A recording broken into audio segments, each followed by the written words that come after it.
Hello everyone, welcome to English Shorthand classes. Exercise 112.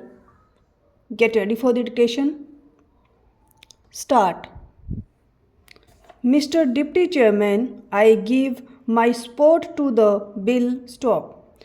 The bill carries out one of the major recommendations of the Bhor Committee on Health Survey and Development, of which I was a member. Stop. Now, one of the objects of this will be to provide an All India Institute for the advancement of medical knowledge and the training of medical personnel. Stop.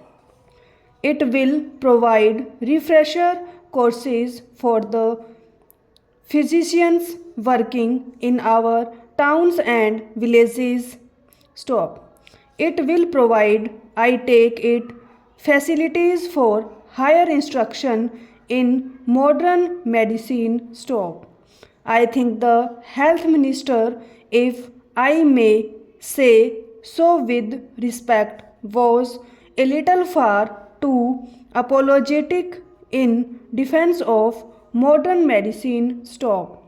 We don't stand today where we did 4,000 years back when our ancestors had creative minds and did a very great deal in the world of medicine. Stop.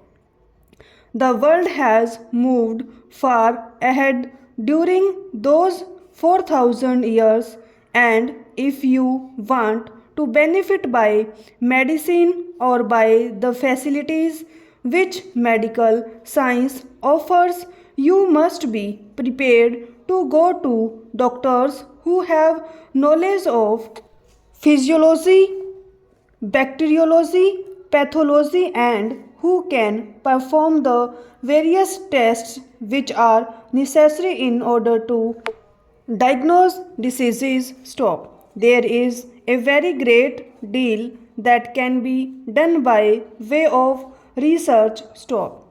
Now, I should have liked some more light to be thrown on the organizational side of the institute. Stop.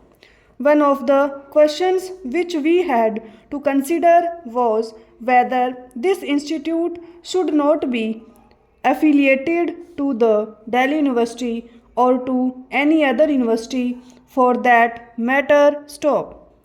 We came to the conclusion that it should function as an autonomous institution having more or less the status of a university. Stop.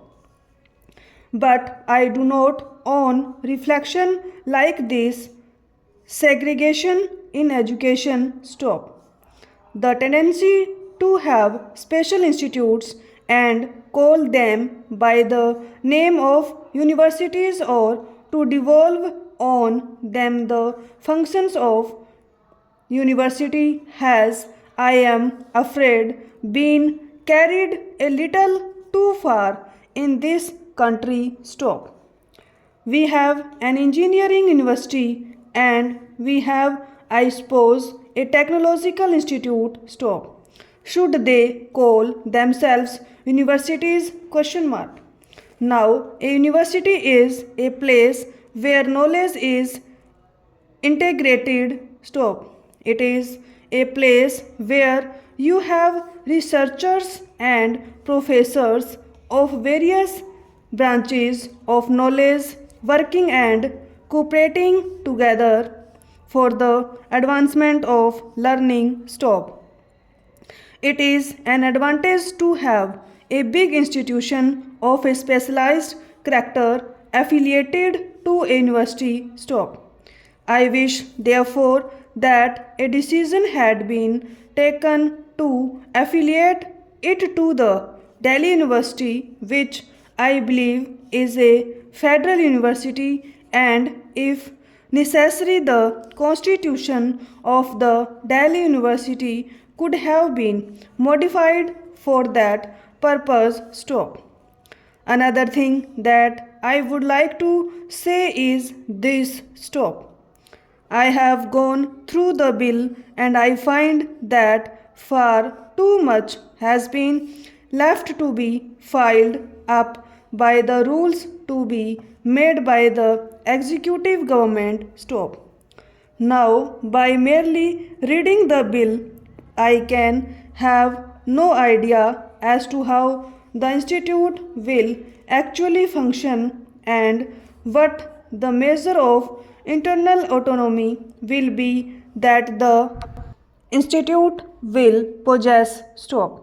In a note which I had the honor of appending to go report of the Bhor committee, we emphasized that the institution must not be allowed to develop in such a manner as to become a place for mutual admiration. Stop. We wanted, therefore, provisions to be specifically made in the Constitution for an external element on the academic bodies of the institution. Stop. Now, I think that the institute will have four representatives of the medical faculties of Indian universities to be nominated by the central government in the manner prescribed by rules. Stop. But the institute is not a medical faculty. Stop. The institute will have a governing body and there will be many other bodies which will work as part of the institute. Stop. What I have in mind is that on the academic bodies which will frame the curricula and which will be responsible for the conduct of examination and for prescribing all the standards, there should be representation of an expert character provided in the Constitution itself. Stop. I should like Mr. Deputy Chairman the position to be clarified in this respect by the Health Minister. Stop. What is the intention of the government in regard to this matter? Question mark. How do they propose to constitute the bodies which will be responsible for the framing of the curricula, for prescribing the courses and for the laying down of academic standards, and how do they propose to maintain a liaison between this institute and various medical bodies in the country? Question mark. I think that at least we should have been given some information on this aspect of the matter, because I find that almost everything is going to be left to rules which are going to be framed hereafter, and we have no clear picture before us as to how this institute will function. Stop. That it is desirable to have this institute will be admitted. Stop.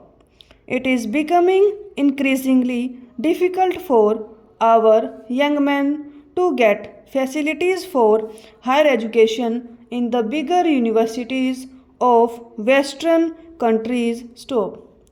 Those universities have their own problems. Stop. They have got to think of providing for their own young men first, and it is essential that we should have an institute in this country of a very high character where it is possible for research to be carried on under almost ideal conditions. Stop.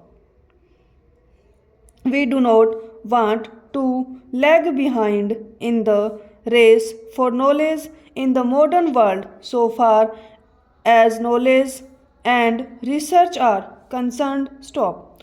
While we have produced eminent physicians and while we have produced good practicing surgeons, it is a matter for regret that our output so far as medical research is concerned is poor. Stop. There are some people who have research to their credit that one reason for the lack of output in research is that the abler physicians in our medical institutions are allowed private work. Stop. They devote too much time to private practice. Stop. I have known professors of pathology and anatomy. Stop.